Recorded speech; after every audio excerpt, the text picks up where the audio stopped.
everybody. Thank you so much for coming down for Get Glasgow Moving's Public Transport Hustings ahead of the local elections on the 5th of May. It's great to see such a good turnout and a few people still arriving. We are also live streaming this event on our Facebook page, so welcome to anybody who's watching from home. I'm Ellie Harrison. I am a volunteer campaigner with Get Glasgow Moving. We were set up in 2016, just before the last council elections, to really raise the profile of public transport, to force that onto the agenda for the last council elections. We now have more than 11,000 supporters and nearly 200 members across the whole of the Glasgow City region. We're run by a volunteer committee. And committee members are here today. We've got Radine and Susan at the back. We've got Brenda there and Gavin downstairs, and maybe there's a couple of others here who I've missed. If you're not yet a member, you can join this evening, and Susan is at the back there. Will be able to help you.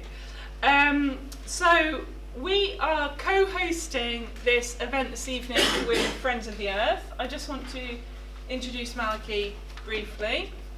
Checking out, yeah. Hi, Malachy Clark. I work for Friends of the Earth Scotland. We're delighted to be co-hosting this with Get Glasgow Moving. Public transport is hugely important to tackling the climate crisis. We have an appeal going on at the minute, raising money for our local election campaign. All our information's on foe.scot. You can sign up for our mailing list at the back as well. And we'll be hosting more hustings across Scotland and another one in Glasgow, online only, on the 25th. So if any of you have any interest in coming to that, all the information is on foe.scot. Thank you. Brilliant. And just before I hand over to our chair, this was mentioned in the email you received after signing up, but in terms of COVID, we have got the windows open here to circulate air, and we do ask you to keep your masks on in the audience. Our panellists will have their masks off while they're speaking, but we'd appreciate it if you can keep your masks on. So I am now going to hand over to the chair of the event this evening, who is Karin Goodwin, who is the co-editor. She's a journalist. She's the co-editor of The Ferret, which is an amazing independent journalism website. I recommend you all check it out. They do a lot of writing about the environment and about transport. So we're really pleased to have Karin here chairing the event, and she's going to introduce our panellists. So thank you very much, Karin. Cheers, Ellie. Cheers, Ellie, and welcome everyone. I hope you can hear us okay. If you can't hear us at the back, please just raise your hands so that we know, just project a little bit more. Thank you very much for all the candidates for coming to join us tonight. I'm just going to introduce everyone. We've got for the SNP, Councillor Angus Millar, who's a candidate for Anderston, Yorkhill and City. For Labour, we have Councillor Eva Murray, who's for Garscadden and Scotstounhill. For the Greens, we have Bailie Christy Mearns, who's a candidate also for Anderston City and Yorkhill. For Conservatives, we have Schmulian, who's a candidate for Newlands and Auldburn. And for the Lib Dems, we have Theo, Lockett, candidate for Hillhead. So the format is we're going to hear opening remarks from all of the candidates about public transport first of all. We've got a series of set questions that we're going to go through from Get Glasgow Moving.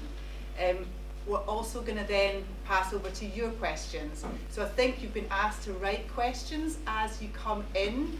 If people are still looking to write questions, if they want a slip of paper to write those questions, we've got a Get Glasgow Moving volunteer up at the back who can give out slips, so just maybe raise your hand and she can pass those out.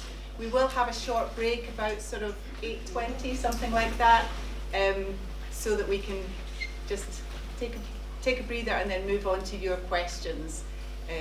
So yeah, let's get started, and we will hear first of all just opening remarks from all the candidates about your kind of vision for public transport. I'm just going to ask people to keep quite closely to 2 minutes, please. I want to start with Angus, and we'll just work this time round the panel that way. Great, thank you very much, Karin, and thank you everyone for being here tonight and for letting me. Do you want me to stand up? Sorry. It's up to you, Angus. Christy's heckling me from the side. The first heckle of the night. I think I'm most comfortable. I'm happy sitting, sorry about that. No, that's okay. Yeah, thanks. Can we speak up a little bit though? I am going to, right, sorry. Teething problems there. Thank you everybody for the chance to speak to you tonight about transport, which is an issue that's really important to me as a councillor for the city centre and a councillor for obviously the city of Glasgow, where we have the legacy over so many decades of the deregulation of public transport back in the 70s, which we are still very much feeling the wounds of today and the ongoing legacy of that. When the SNP formed the administration of Glasgow City Council for the first time back in 2017, it was clear there hadn't been a lot of strategic focus on transport at the City Council level in the decades previously. The biggest idea that there was essentially a rail link to the airport, which, although important, was really the limitations, the extent of the ambition for the city. And one of the first things that we did as the new administration was we set up a connectivity commission, including expert advice to look at all of the different transport issues, both in terms of promoting active travel and in terms of what powers we could lobby for as a council and what we could do within existing responsibilities to promote the betterment of public transport. And that's very much informed the journey that we've been on in terms of developing the Glasgow Transport Strategy, which is the first for the city in over a decade, and it's a comprehensive plan. One of the key centrepieces of the Connectivity Commission was the proposal for a Clyde Metro scheme of integrated public transport, which joins up different modes of transportation but could also include a new light rail system to connect communities that have been historically underserved by public transport. We know that the city centre has always been the kind of focal point of transport links within Glasgow, and what we absolutely recognise the need for is to connect different communities in different peripheral areas so that we can get people connected to jobs and to opportunities. That Clyde Metro scheme has now, thanks to the lobbying of the SNP, Glasgow City Council, and the experts who recommended it, has now been taken up by the Scottish Government as part of the Strategic Transport Projects Review, which will allow that to be advanced as a key investment priority. And we see that as being a transformational opportunity for the city in terms of a new investment that will allow us to revolutionise public transport. Using that to then better the wider public transport network, and I look forward to coming on to that. Thank you. Brilliant, thank you so much. Christy, can you give us your overview? Thank you. Hello everyone, I'm Christy Mearns. Thank you so much for having me here tonight and for organising this hustings. It's great to see so many of you here tonight. There is a lot wrong with public transport, as we all know far too well. So much of it still in private hands. There's poor integration between different modes. It's shockingly expensive, particularly for those on the lowest incomes and who, for over half the population who don't have access to a car.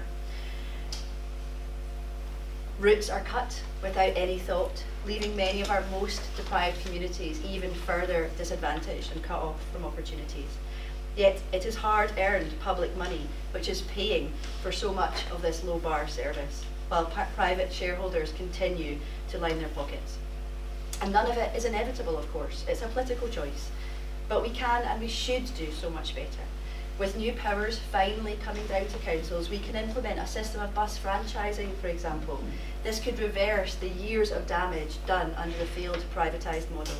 We can also create a new publicly owned bus company, and we must do it now without any further delay. Green councillors will ensure that we do this as quickly as we can. We can take the bold approach like many other cities around the world are doing, like Manchester, who are bringing the buses under more public control, and Luxembourg, who have recently introduced free public transport. We've committed to advancing both of these ideas also in our manifesto, and Greens already have a good track record.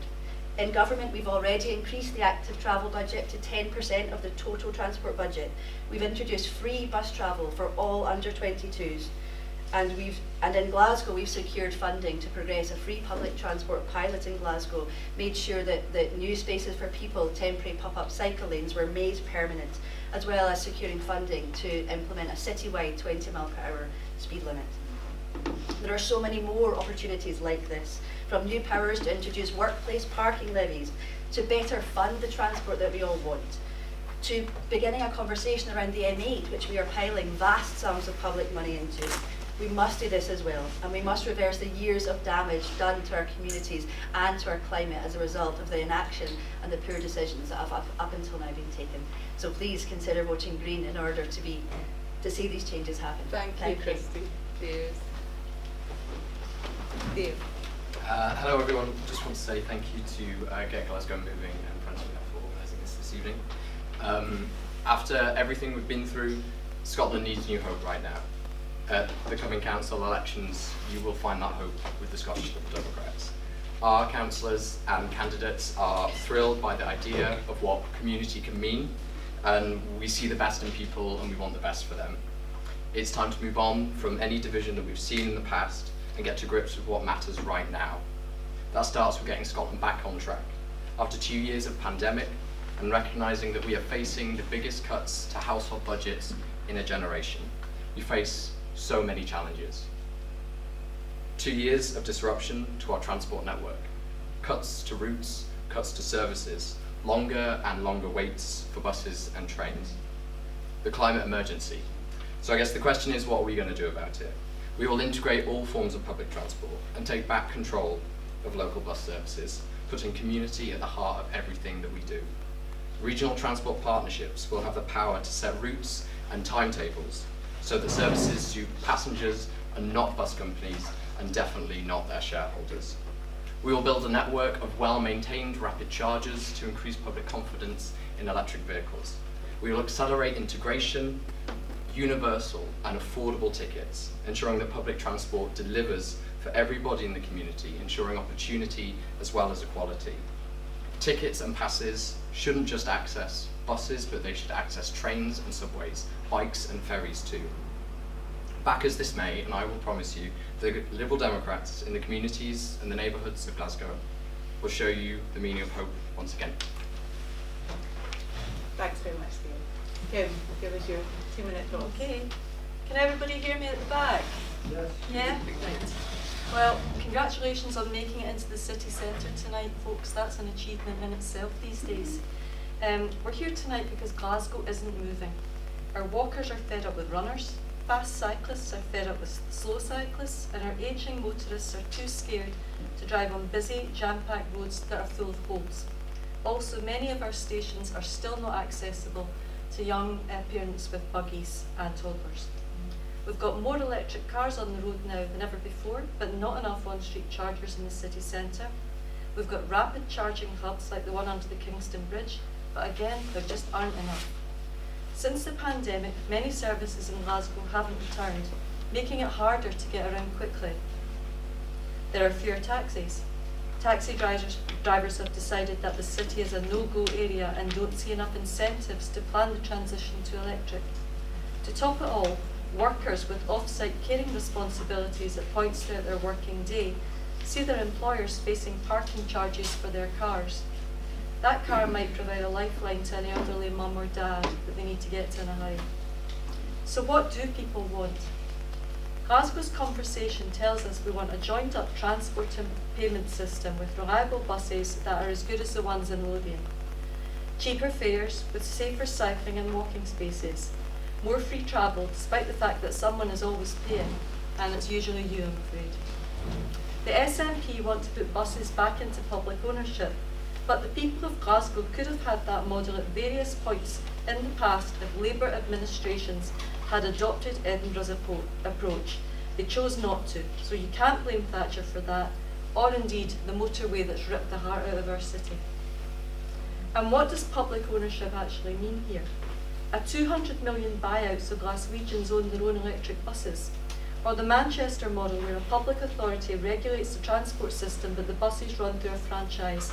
They're still privately owned, a type of entrepreneurial partnership for the future. It's certainly a cautious model which I think would free up cash for an improved subway system perhaps. Thanks, Kim. Can I just conclude? Concludes, yeah.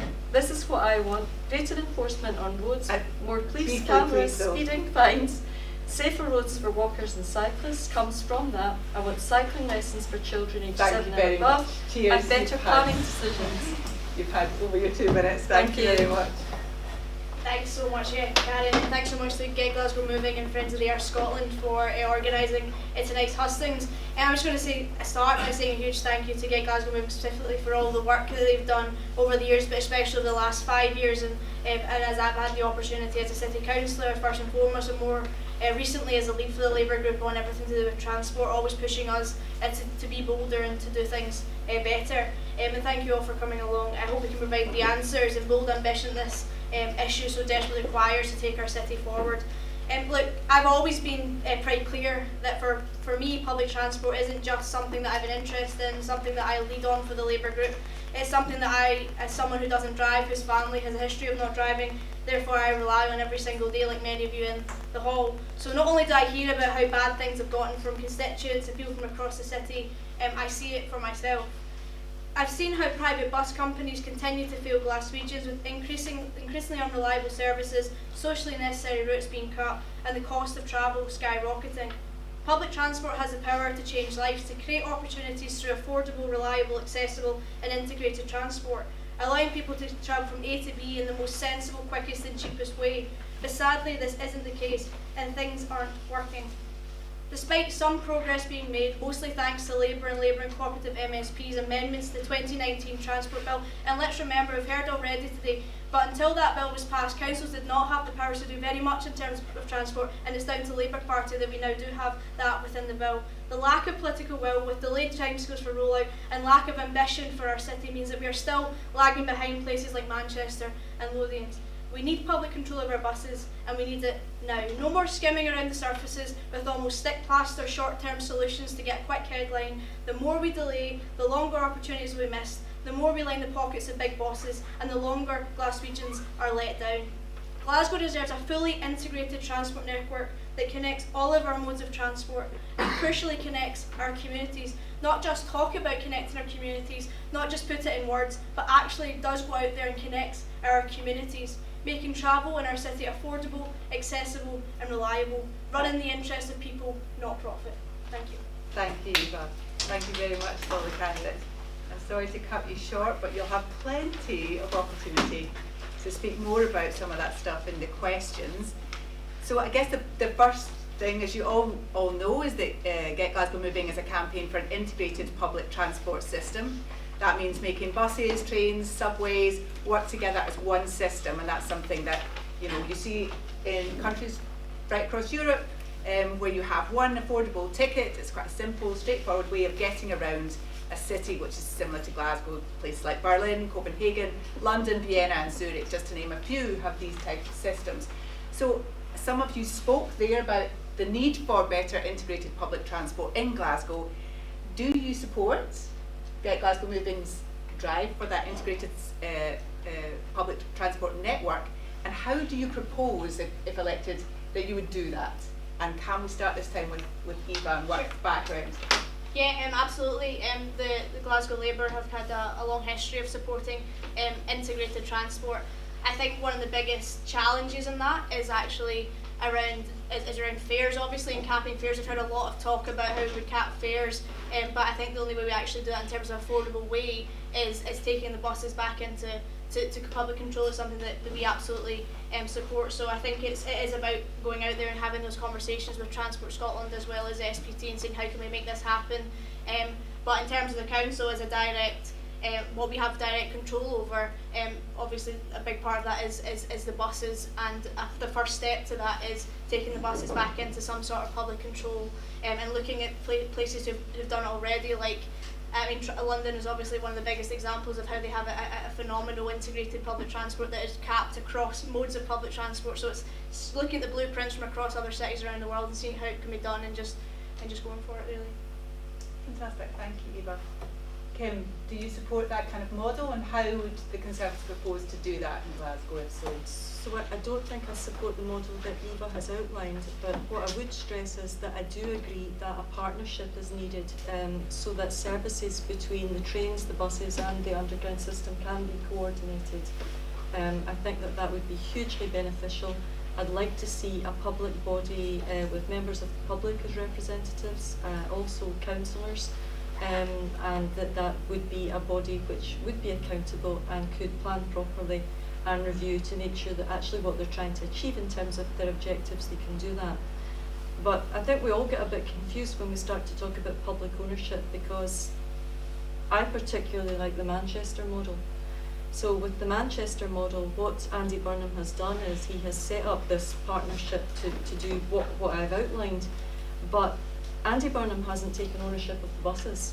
The buses are still owned by a private company, and they operate a franchise scheme, and it's that kind of scheme which is outlined within the Transport Act 2019. And I think that there might be some movement for the Conservatives to support a scheme like that. It's similar to the one that's run in London, but we have to bear in mind that in London the public purse supports that scheme to the tune of about 25% of the running costs. So for Conservatives, a franchise model rather than publicly owned Yes. buses. It's not something that the Conservatives have really looked into in any great detail, because we never seem to have the chance of being in power. Well, it's an entrepreneurial partnership, which I think my ideology can live with, but maybe yours can't. So We'll come back onto that, but Theo, do you want to tell us about whether you would support that model and of integrated public transport, how you would propose to do that? Yeah, absolutely. So the Liberal Democrats are very clear in their support. We believe that Glasgow is long overdue an integrated public transport network. We need a fully funded regional transport partnership authority like Transport for London that has power over the entire network. That includes public transport, land use planning, traffic management, which will allow all transport to complement each other instead of running in competition with itself. Rolled out for international delegates at the climate conference, this council gave out universal tickets. They've shown that universal integrated transport is possible, so we've all known it's necessary. So put the two together, and the Liberal Democrats believe that that we should integrate our transport network as soon as possible. We believe that affordable transport has the power to connect our communities and improve people's lives. Anything more you want to say about how you would do that, as well as the support for it? Well, we would support a franchise model like that in Manchester. I think a big problem would be in terms of taking ownership of the buses themselves. The actual infrastructure is there. That's what the council has demonstrated in rolling out these integrated tickets for international delegates. The infrastructure is there. All we need to do is implement it across our communities for the benefit of those communities and not the company shareholders. Fantastic. Thank you. Christy, do you want to tell us about how you would look to enact and really see a reality to that integrated public transport system? Sure. Thank you. For me and for our party, as much as we support public ownership of services, of vital services that meet social needs, like any service where there is a need, that should be explored for public ownership. I do think it's a no-brainer that we would start with the bus franchising model.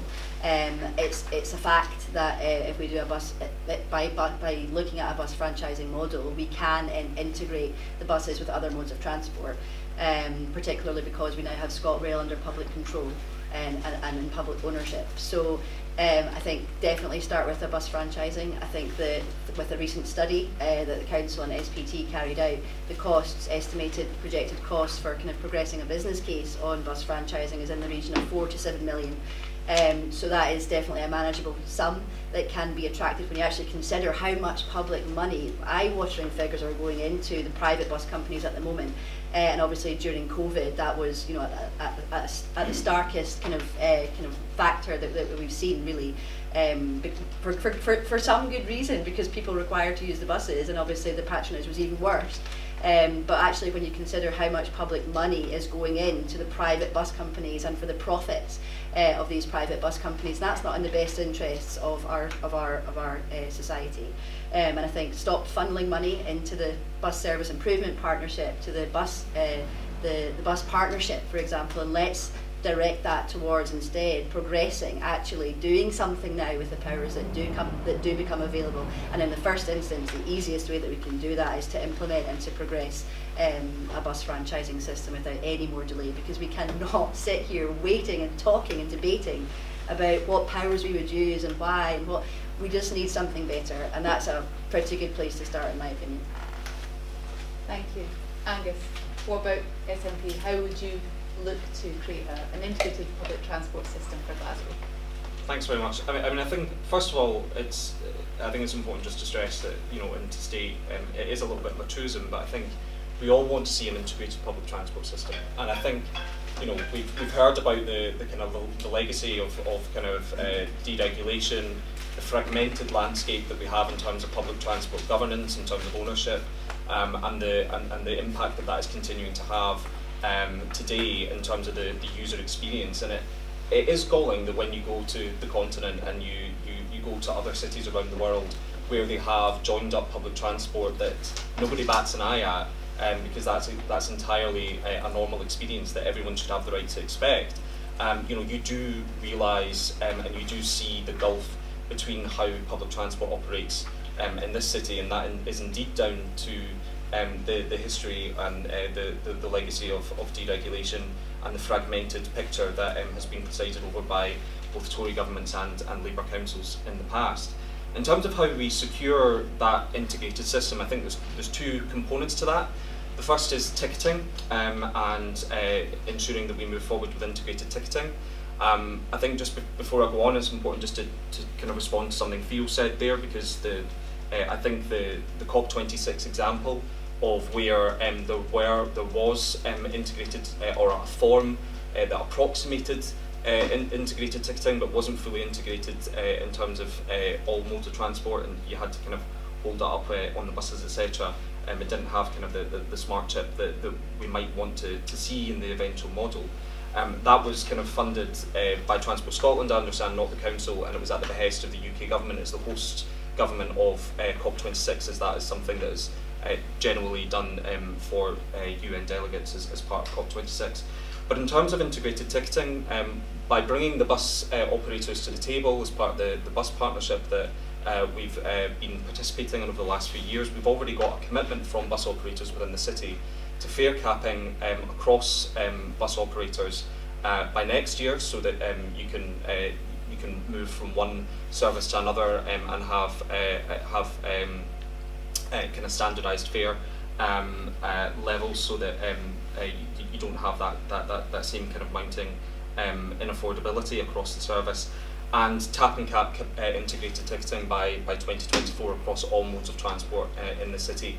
That commitment is already there, and I think our job as a council needs to be to hold the operators to that commitment.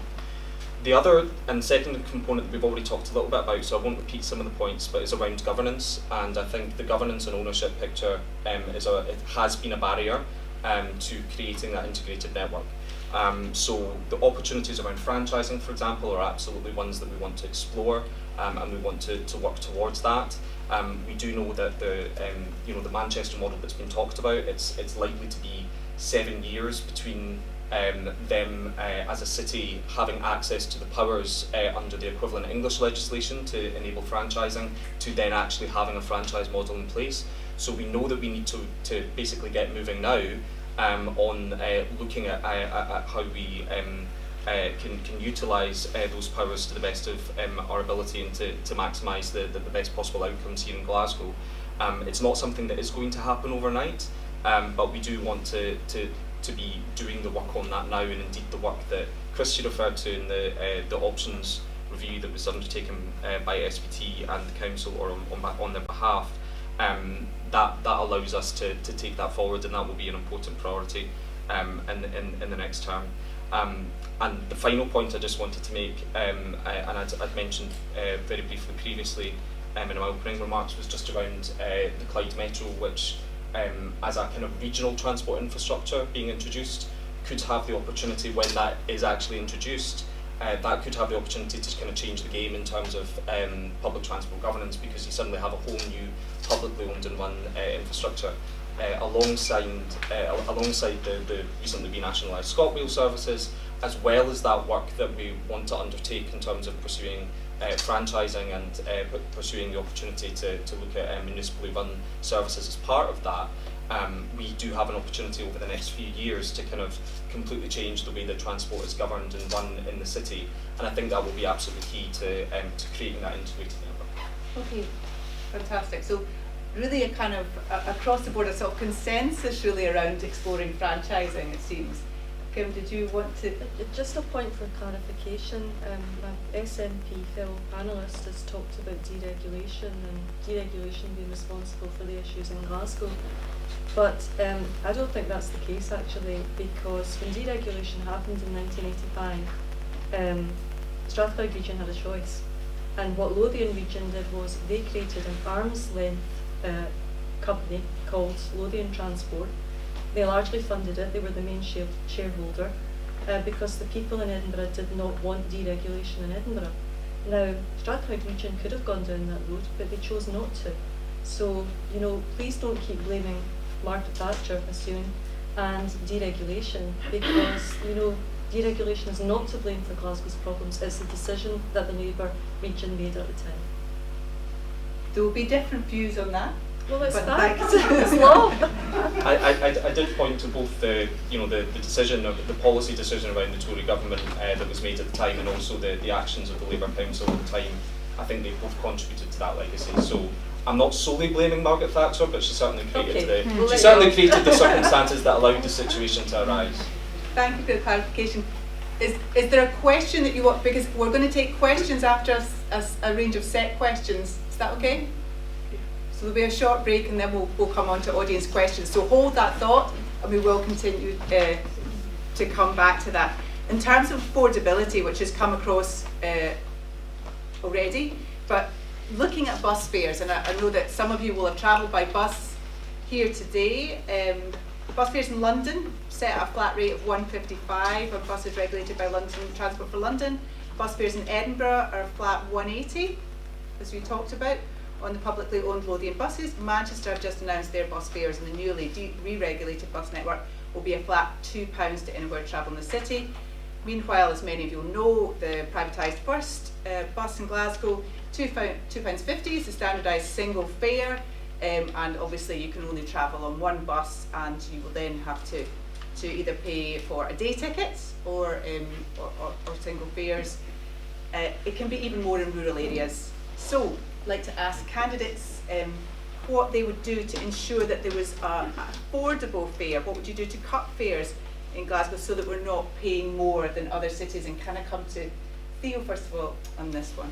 Yes, the way that we see it is that when you have an integrated transport system, all the money that goes through it can be reinvested into running and improving those services.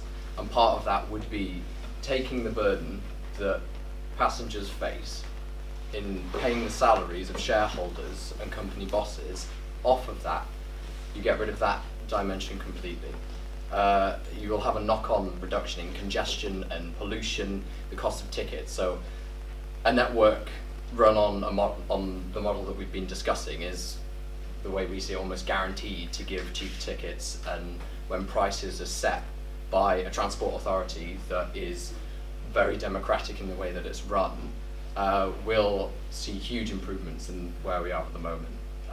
Liberal Democrat councils across the UK have a history in reducing bus fares. There are councils where you can get a £1 single, and so it's an absolute joke the way that we see it, that it should be £2.50 to get a single anywhere, when these are vital journeys for many people. There is no alternative for many people, and we don't think that it's fair that a vast majority of the money that you're paying will go to shareholders and bosses of those companies.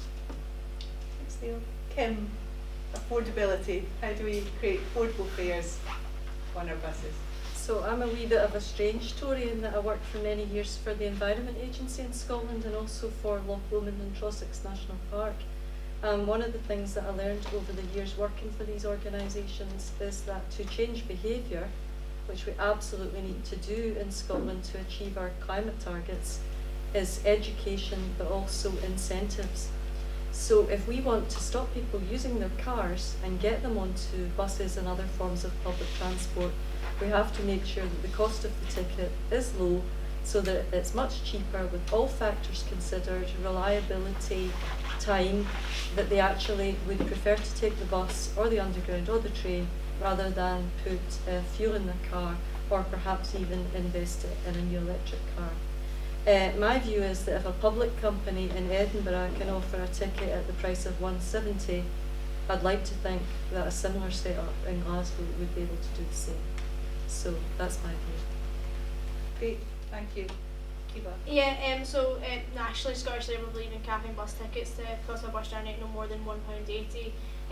But I think in all seriousness, we can't do that until there is, to go back to the public control argument, we're currently being held at ransom by private bus companies that are continuing to fail us, who have absolutely no interest in providing a service that actually puts people first, that we know they're already cutting socially necessary routes and hiking the price of tickets. I know we've heard from other parties in the last few weeks about this affordable capping or affordable levels. We have had no further information on what affordable means. I think we have no indication of what affordable is, and I think through the BSIP or the Bus Service Improvement Partnership and the chat around that, of using that to cap, I'm sorry, but it's still putting power in the hands of private bus companies, and whilst we're still relying on private bus companies that continue to fail Glaswegians with cut services and skyrocketing fares, like I say, you'll forgive me for not being optimistic on that. So I think the only route to actually get affordable fares is to bring it fully back into some sort of public control, whatever that may be. I don't believe in stick plaster solutions. And also I would say is that Glasgow Labour have been clear on our support for Glasgow being the urban pilot for the free public transport pilot.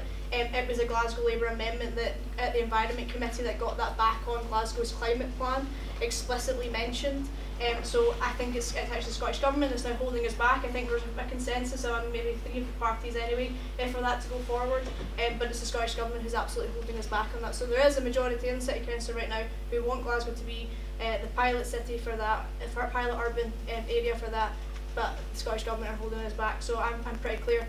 I know that it is it's fares and the cost of fares that are holding people back, but there's also the issue around connectivity and people not being able to get a bus at all. Thanks, Eva.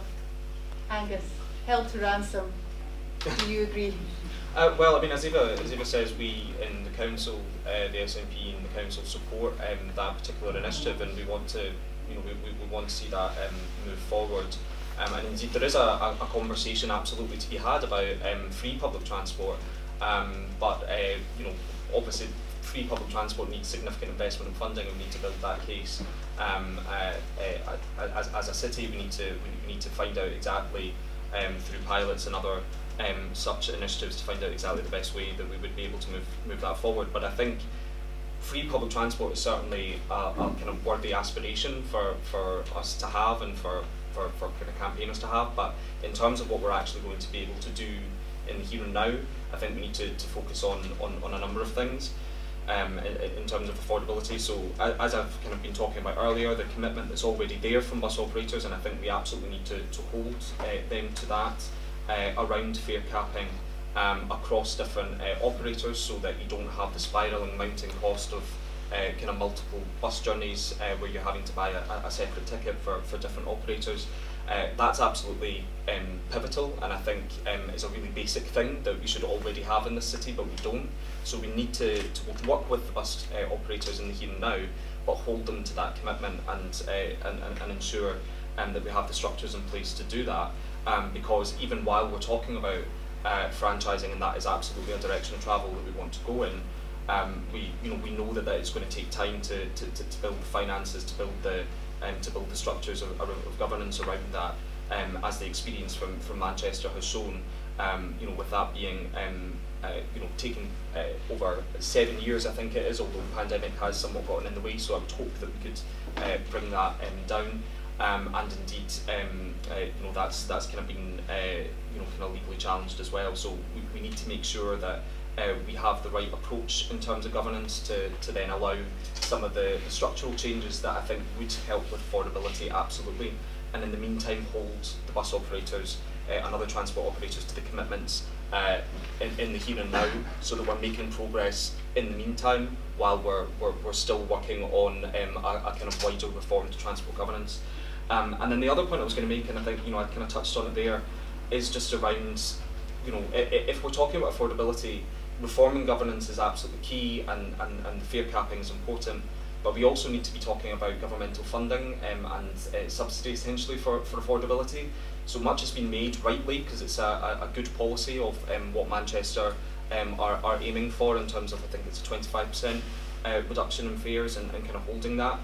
The evidence that I think even Greater Manchester themselves are saying is that would require up to £60 million of core UK government funding in order to maintain those levels going forward, as is their policy and has been set out. So we need to be lobbying national government, both Scottish and UK government, for proper investment in our public transport network. And one of the policies within the Glasgow Transport Strategy, which we've recently approved as a council, is doing exactly that, is engaging with Transport Scotland around the funding of public transport in Scotland, because we know that we need to we need proper investment in our services, especially if we're then moving to more public ownership models. And can I just ask, the other candidates have put an actual value on affordability, 180, 170 here? Would you put a... I mean, I don't... What is the number of affordability? I don't think it serves a good purpose. Like, I don't think us sitting here as candidates kind of plucking numbers out of thin air is particularly helpful. I think what we need is so no, you're not. No, I'm not going to put a okay, kind of firm thank you number very on much. that. That's brilliant. Yeah. Christy, can I come on to you? Yes, thank you very much.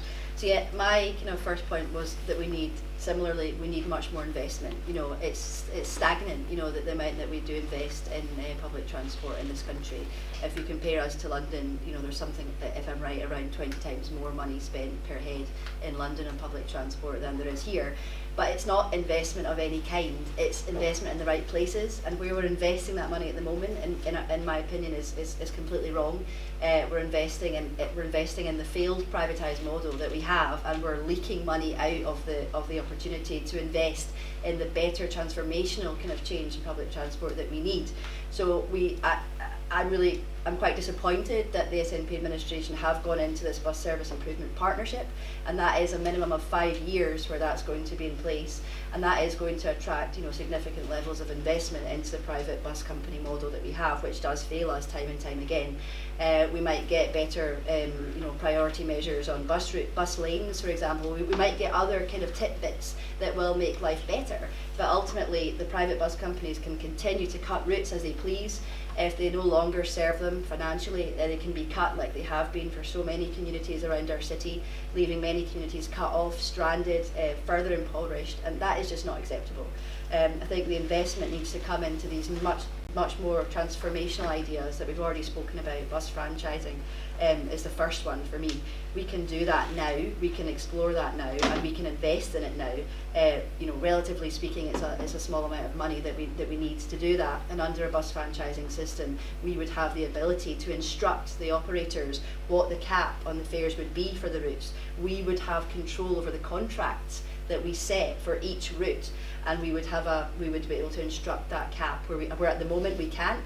And historically, under all these public-private partnerships, we have been unable to do that. So I look forward to that changing. As Angus Millar has said, under the new BSIP, that will change, and there will be a system of fare capping and integration coming forward. I don't personally believe that that's going to happen, because it has been on the agenda for many years in the public-private partnerships that we've got, and we have seen nothing in terms of any improvement or any progress there.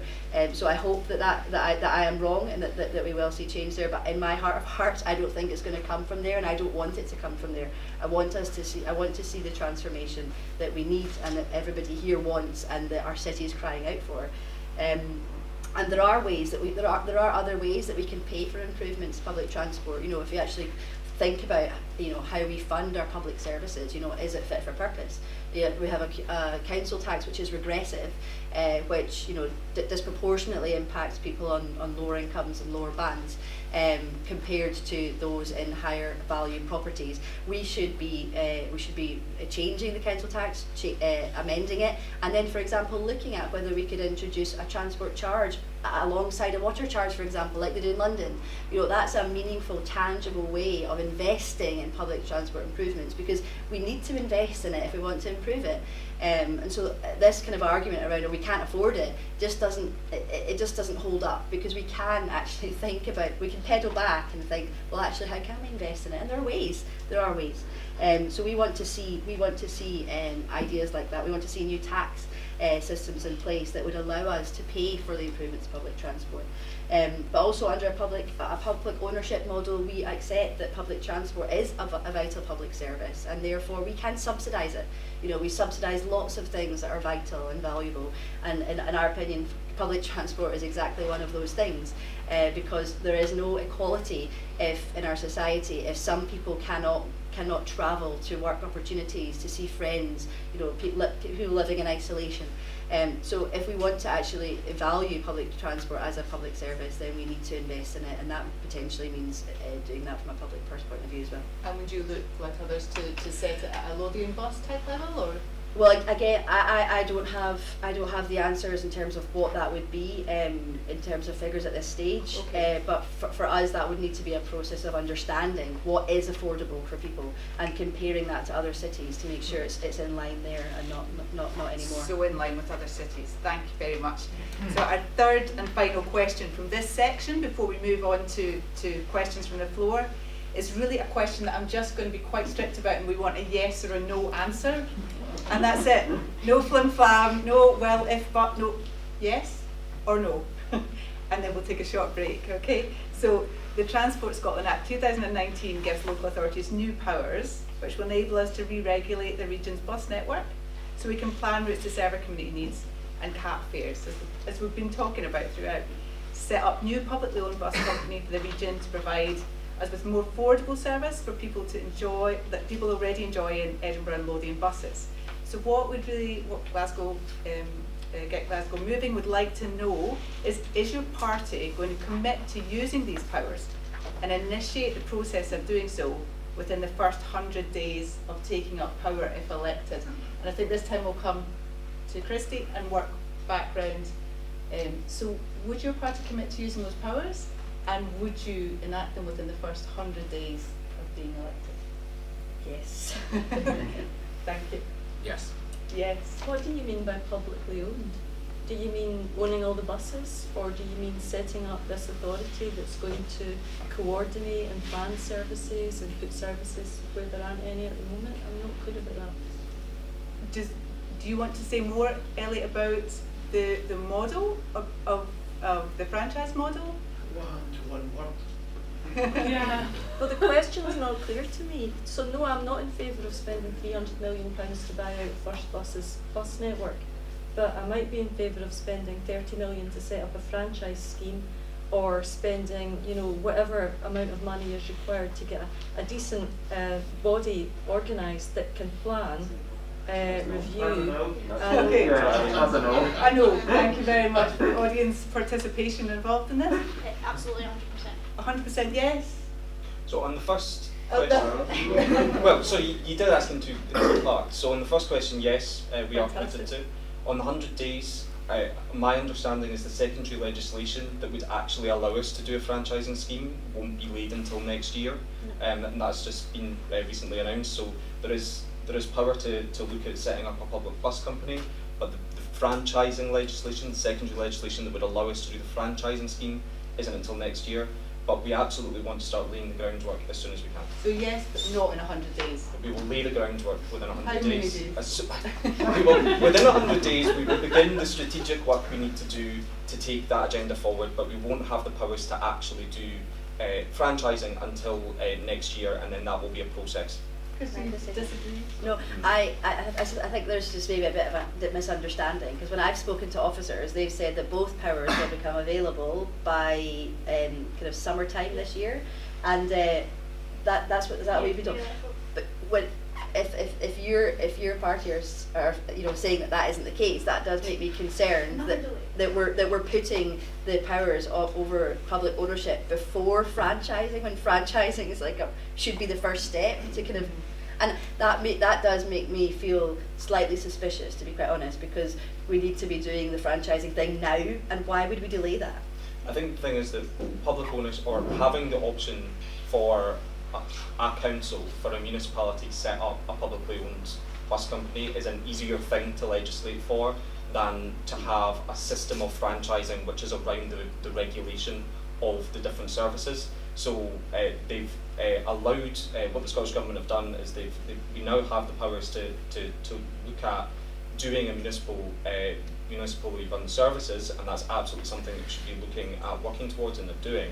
But the franchising scheme, as I understand it, and I think it was in the same ministerial statement that announced the latest developments just a few weeks ago, is this the secondary legislation that would have the detail of how a council would actually go about setting up franchising. That is due still, I think it's by the end of 2023. Now, would I like to see that happen sooner? Absolutely, and the council will be lobbying the Scottish Government to try and make use of those powers as soon as possible. But that's why I'm slightly hesitant about saying yes to 100 days, because I don't know if we'll physically actually be able to do that under the So work to do in understanding exactly how that legislation will be involved, but a commitment from 3 out of the 5 for it to be done fully, and with a first part of the question yes, and with some clarification. We'll do it as soon as we can. That's basically what I'm saying. We should be able to do it sooner than that. We should, because it came in 2019, this legislation. Right, extra legal clarification. I think you're right about the regulations, because they've put them out to consultation, how they're going to deal with the regulations. I saw that the other day. But I also think that the way the legislation is set out is a bit like hedging your bets, because the partnership aspects come before the franchising within the Act. And maybe if the partnership can be set up to such an extent that it fixes some of the problems, then you don't need to go down the franchising route. I don't know if that was deliberate. Makes you ask why Glasgow passed the transport plan without the secondary legislation being available. So would even you more rather we questions waited another year for another year? Wait, I mean, it's been over a decade In since 2019 we it's had been this over a legislation. decade since the council's actually had any kind of transport strategy. Because you had And- the powers till 2019. And so, I mean, I think it's important that we make progress in the areas where we can, whilst also Absolutely. looking to But there was no clarity in that expedite. transport plan about what type of public control, what type of public ownership we're actually exploring. If we'd done that, then we could be waiting for this legislation, secondary legislation to come in. And at this point, can we take a break, please? We'll have 5 minutes just for everyone to get a breather, get questions in, and then we'll start the next part with questions from the floor. Thank you very much.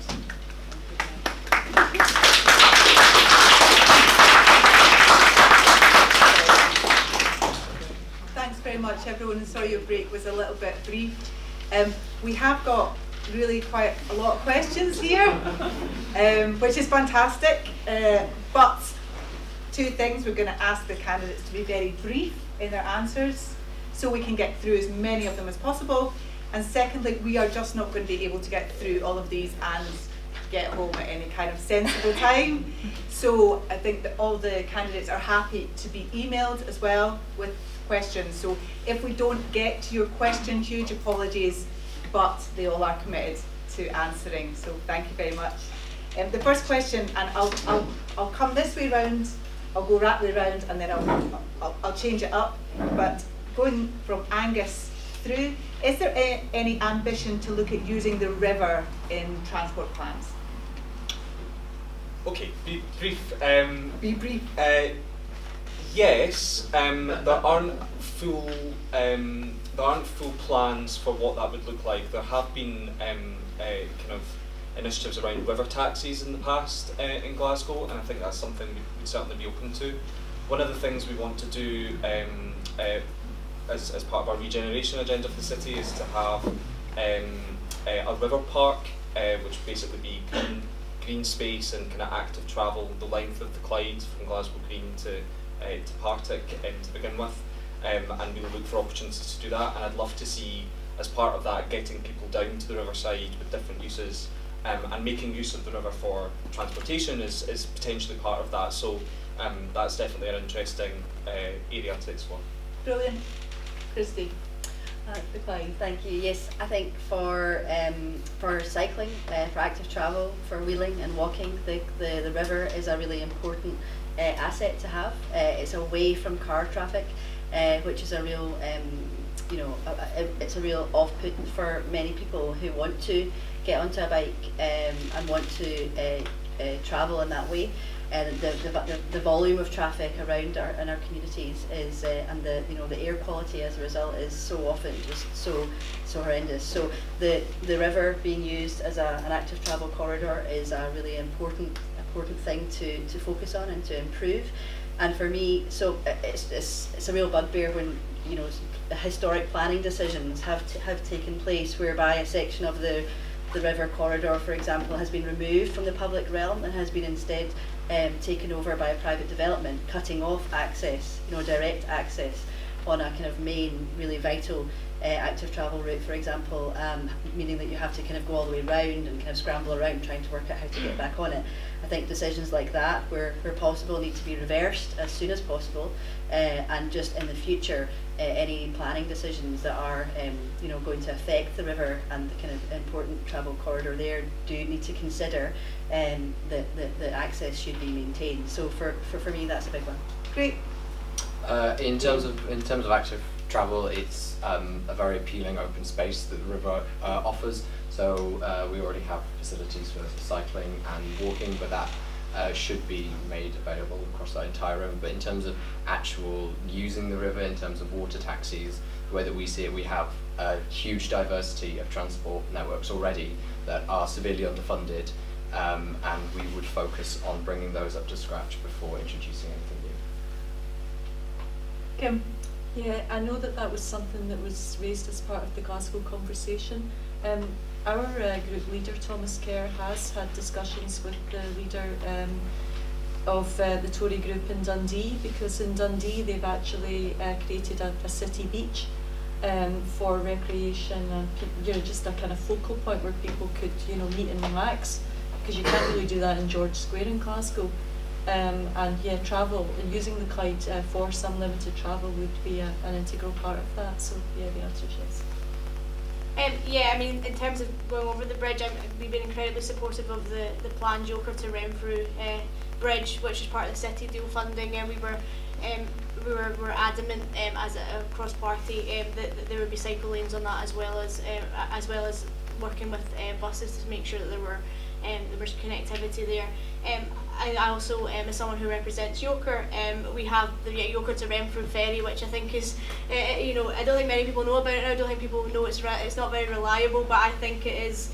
It does perform an essential service to a lot of people to get people to the other side of the river, and as someone who represents that side of the city where there isn't very much connectivity to the new hospital, the Queen Elizabeth, I think there is a good opportunity to expand on that. So whilst water taxis might not be a priority, I think it's right to look at other modes of transport to invest in. I think absolutely we should be looking at how we can use water taxis and other modes of transport. I think we wouldn't rule anything out. I also think putting investment into the river, the sides of the river, is incredibly important. We've seen how other cities, Liverpool is a perfect example how they've created an actual space for nightlife or recreation, or whatever it may be down there. We haven't done that, and I think there's a real opportunity for us to do that. And I think if we were to do that, the transport across the river or up and down the river would come with that too.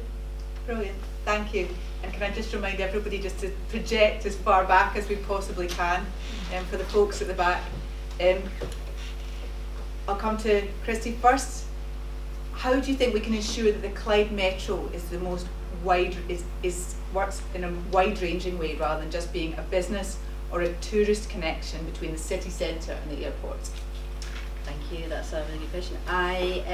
This is something that I think about and raise a lot, because I think when the starting point for a big infrastructure project like this is on the airport rail link, to me that's a kind of a bit of a red flag. For me, the focus and the priority should be connecting the most cut off communities who are underserved in public transport and who require being connected the most. When we think about when we kind of start from the position of wanting to attract more kind of international or domestic tourism into the city as a way of boosting the city's economy, that for me is the wrong priority, and we should be boosting our economy by ensuring that the people who live in our city can actually move around freely. They can spend money freely where they want to, and they can visit our offer and our destinations as freely as they can as well. So I'm kind of a bit sceptical about the airport rail link as a green, because obviously we shouldn't be encouraging more aviation given its kind of non-climate credentials. But ultimately, if the Clyde Metro does meaningfully connect up the most disadvantaged and cut off communities with decent public transport that is well controlled publicly and or owned, then that will be a good thing, and that needs to happen as a priority. Brilliant. Theo, how do we make the most of it? I think we can learn from the Edinburgh Trams that essentially has just acted as a one-way link to the airport and back again. While it has served a few communities quite well, it's been a huge expense to people. And the way that we would see it is that we need more than an airport link into the city. We need a focus on communities and connecting our communities together. We need to prioritise local services before we look at any grand scheme of regeneration. Regeneration will be made in our communities through local bus services that are still underfunded, and we can do so much more for. Kim, this is just So, yeah, I agree that the emphasis should be on connecting communities which are not served or underserved at the moment.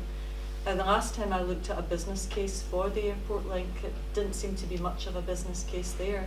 But I know sometimes I feel that it's actually easier to fly into Edinburgh at the end of a holiday to come back to Glasgow than it is to get from Glasgow Airport back to my house.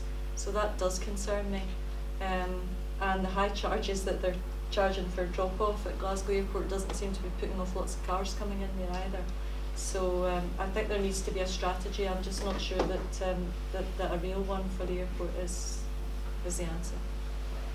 Thank you. And Eva? Yeah, I think for a start on the Clyde Metro is that, we've heard the Minister say that it's going to take 37 years to complete, which is, I think Glaswegians deserve better than that as a start. But I think in terms of the question, the priority for us, it would absolutely be how we would connect communities.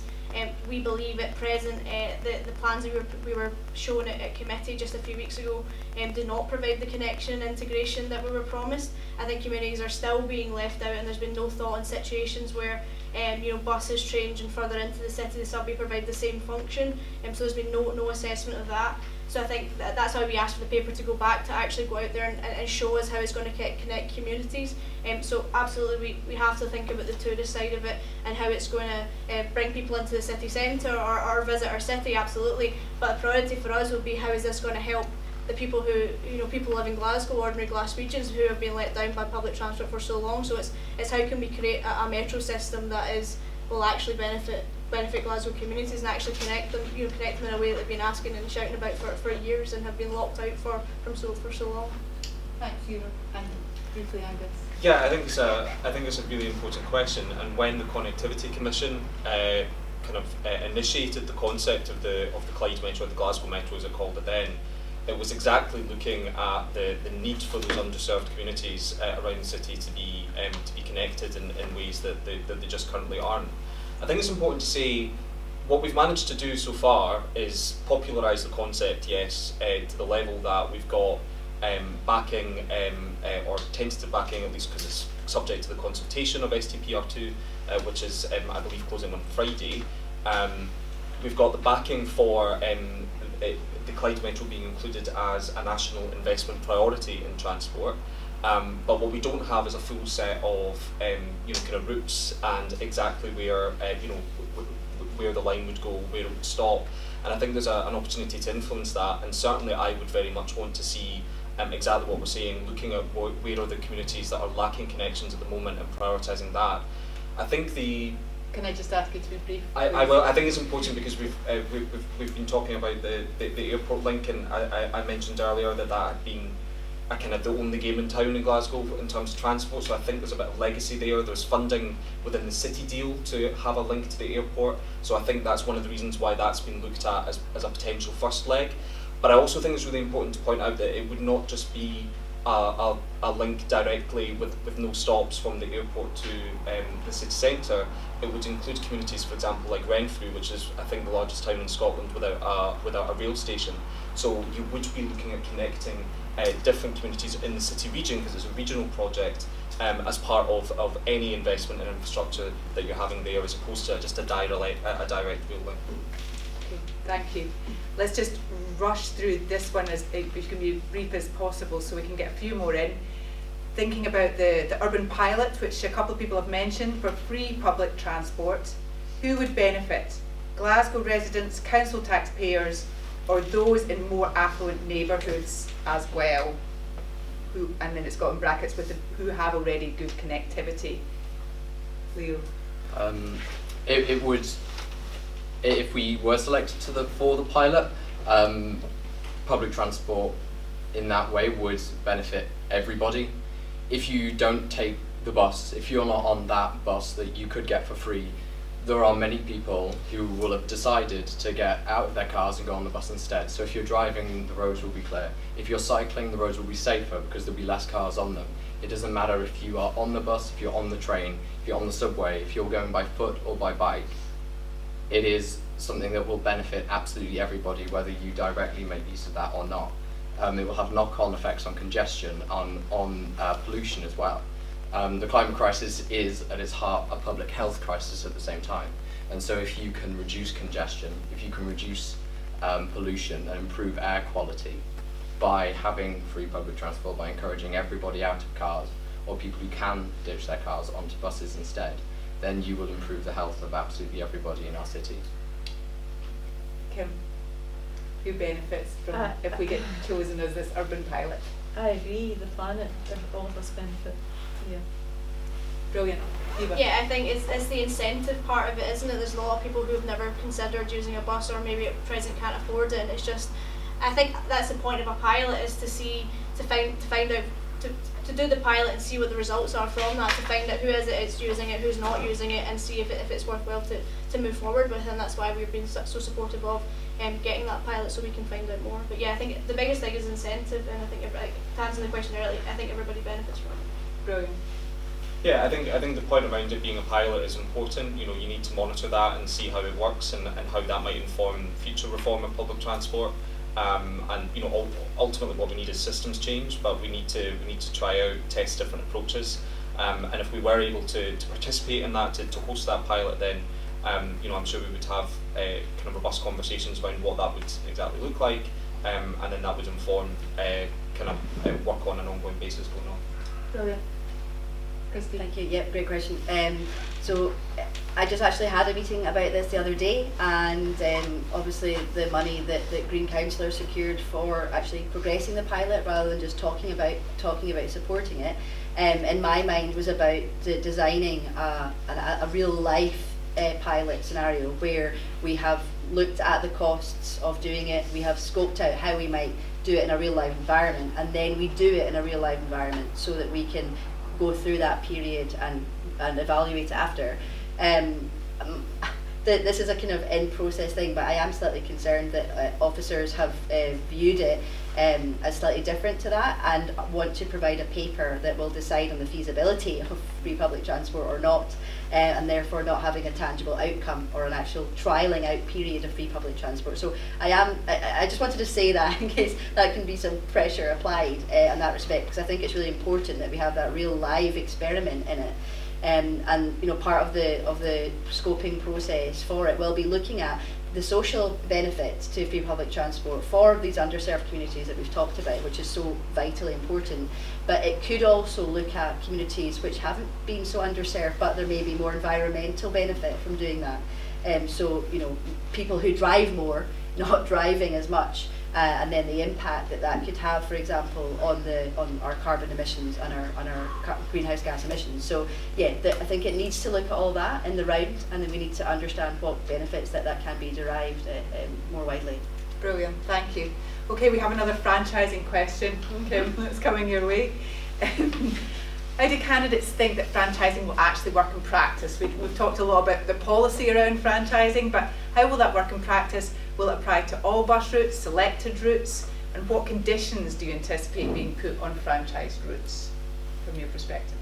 Oh, well, I don't know terribly much about the actual mechanics of franchising other than what I have read regarding what's going on in Manchester. But from what I have read, what I think they do is they say to the bidders that are interested what they want to achieve, and then they have to come in and say how they're going to achieve that and at what price. But they also take lots of other factors into consideration, environmental factors, equalities issues, and then they make that decision in the round. So it's not your old style typical tender where the person that comes in with the best price gets to do the work. It's a bit more complex than that. So it's a bit more socially acceptable, but it's what I said earlier, it's an entrepreneurial partnership rather than the buses being publicly owned. Eva? Yeah, I think one of the things that we've spoken about before is the capping. I think that it makes capping a lot easier when you can kind of set the boundaries and set the rules on it and have that negotiation with a little bit more control over it. I think for me one of the big things is, and it's happening in other parts of the UK, is the saying to companies, yes, you'll make a hell of a profit on like this route, but if you want that route you have to take like three routes that you'll make zero on probably, or you'll make a loss on, but they're socially necessary. I think that's one of the biggest things for me, because as someone who lives on the very boundaries of Glasgow, I've seen the impact of routes being cut and how that's impacted local people, and I think it's one of the biggest things that with franchising we've seen in London and probably Manchester as we move forward, how they kind of having that a little bit more control over it. You can kind of set the boundaries and say this is the rules. If you don't want to play the game, then we'll move on to someone else. And what are the rules from your perspective? All routes, selected routes? I think one of the questions that needs to be fleshed out is whether or not we would want to look at doing franchising on a regional basis, or whether it would be a kind of City of Glasgow basis. I think all of the evidence that we have is that obviously so many of the bus services in the city that operate kind of go out with the city boundaries. So obviously there would need to be conversations with other local authorities that neighbour Glasgow, and we would also want to look at the kind of regional transport governance and kind of SBT around that as well.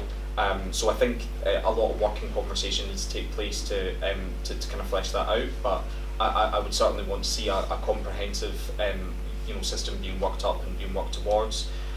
In terms of conditions, I mean, I think we've kind of covered a lot of them. It's an opportunity to try and ensure greater affordability, ensure that less commercially profitable routes are being protected and being run, potentially seeing the restoration of bus routes that have been cut in the past, and then also around sustainability. And obviously we have made, with the system that we've had in place, for example, around the low emission zone and buses being progressively involved in that, we've been able to put conditions on bus operators to kind of clean up the city's bus fleet.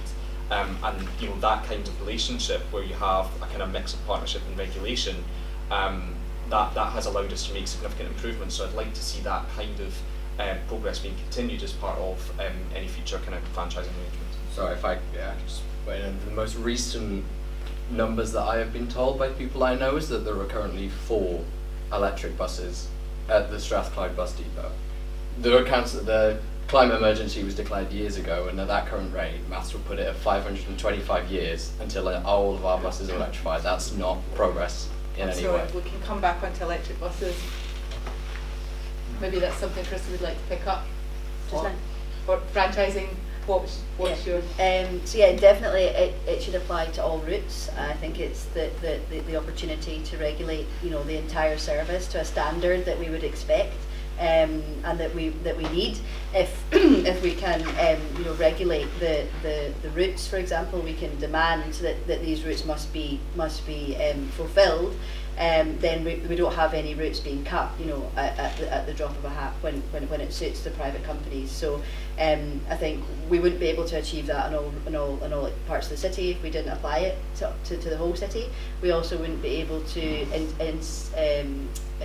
commit the companies to cap the fares in the way that we need.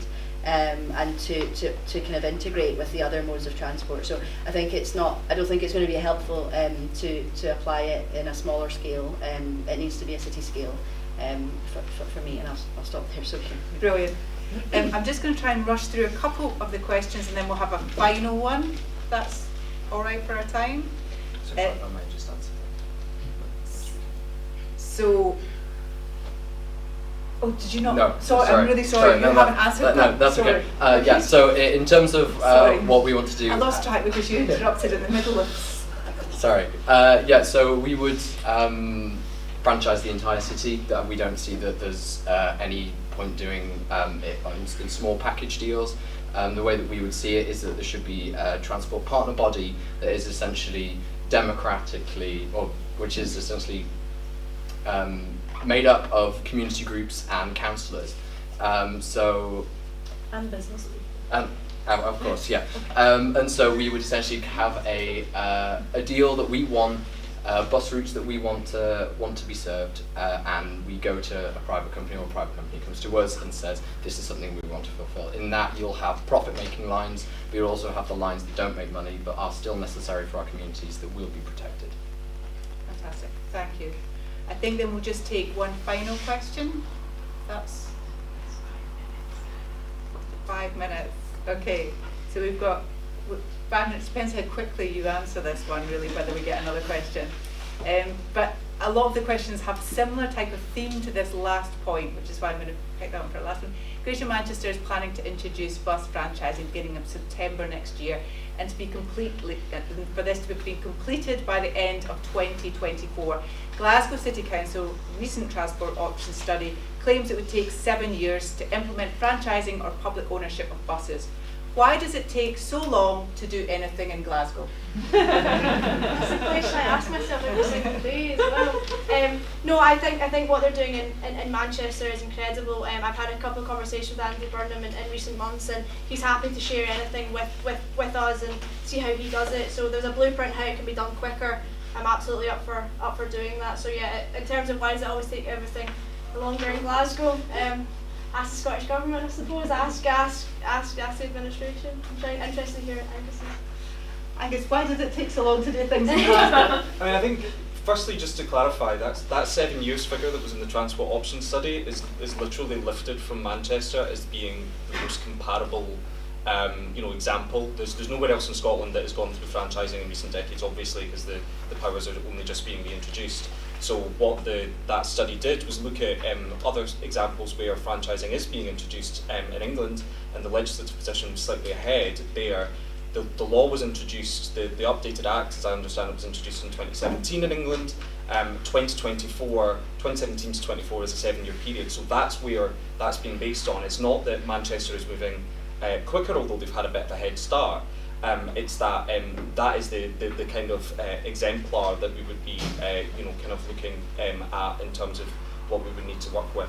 But obviously, as we've discussed previously, we want to move as quickly as possible. It may be that Manchester, having had a recent experience of going through a process, albeit with a slightly different legislative context, allows us to learn lessons to do it quicker than they were able to do. And obviously they've had the pandemic interrupting their particular process as well. So we need to look at progressing that the use of those new powers as quickly as possible, but also recognising that we're unlikely to be able to do it as much as we would like to overnight, and so it's going to take some time to work to that, but we also need to be working to secure improvements now, rather than simply have all of the conversation being on the governance models, which is really important. We need to work to that, but we also need to be working to be improving bus services and other public transport right now, and use the different structures that we have to be able to do that.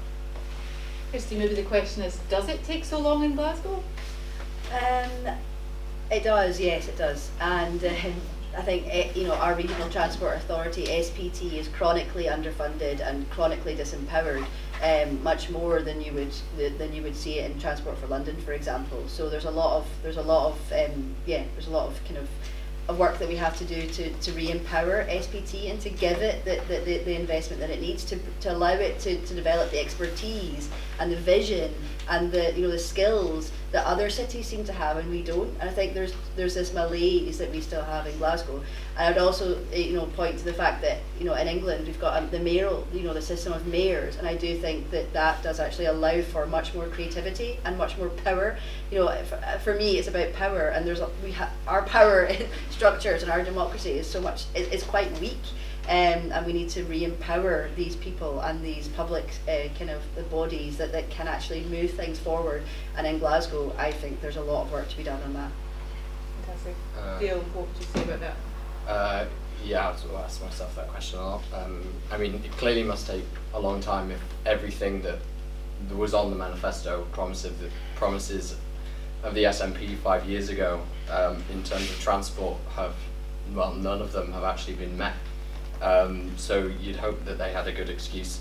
In terms of what we'd like to do to speed things up, there is a lack of power given to communities to make choices on this, to people in the city to make choices on this, and we would see investment and empowering community groups and regional transport partnerships to get things moving. Brilliant. And Kim?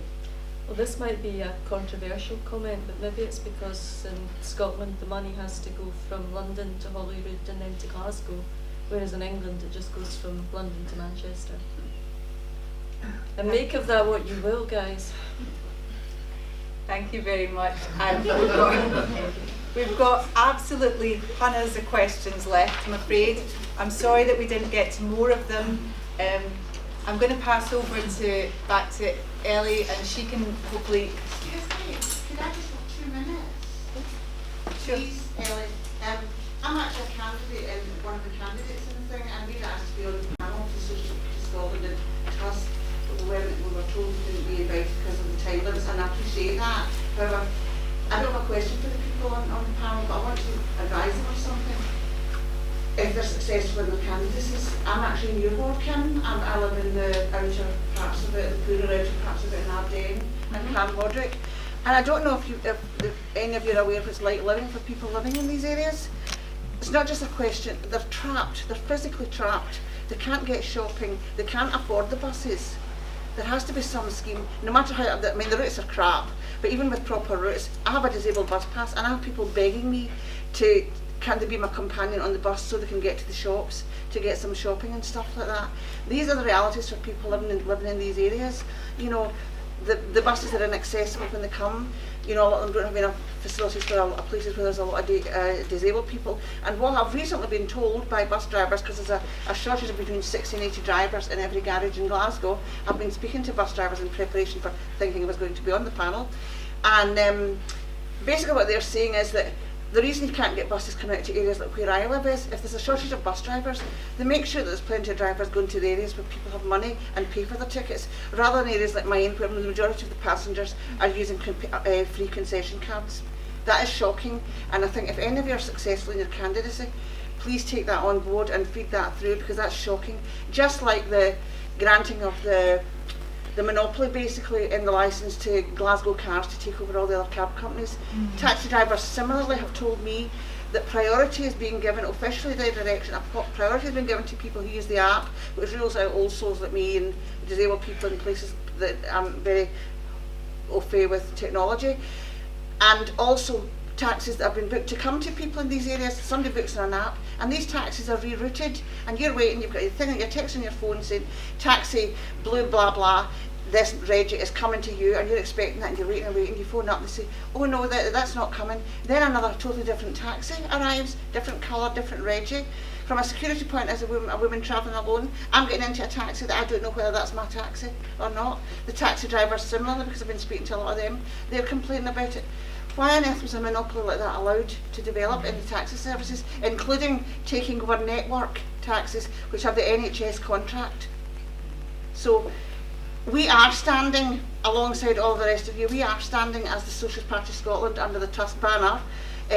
If you're in any of our wards, please look out for us and vote for us. I am in your ward, Kim. Will you be campaigning in my area in Ardennes?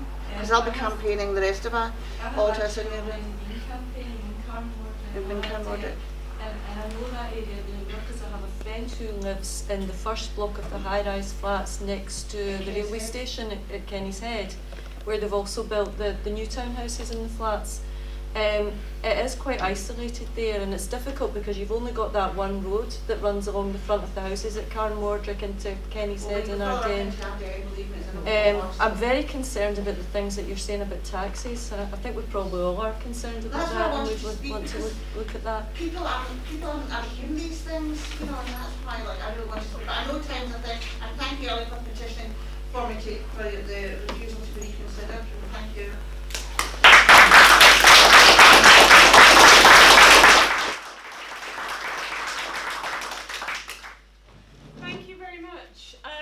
I'm not going to say much other than to thank the candidates that we've had on the panel today for their time. It's really fantastic to hear all the commitments that we've had this evening, which is all going to be recorded, documented for posterity, and we'll be holding you to them over the coming years. And thank you to Karin Goodwin, who's done an amazing job of chairing the event. And if we could just give her another round of applause. I'm sure most of you are Get Glasgow Moving members anyway, that's why you're here, you're on our mailing list. If you're not, please do join us this evening. We've got membership forms at the back. Susan is holding them up. As I said, we're run by volunteers, and I also want to give a shout out to Andrew, who is a new committee member, who did most of the organising tonight and is sadly ill and couldn't come along. So thank you to Andrew, who organised the web streaming as well, and thank you all for coming.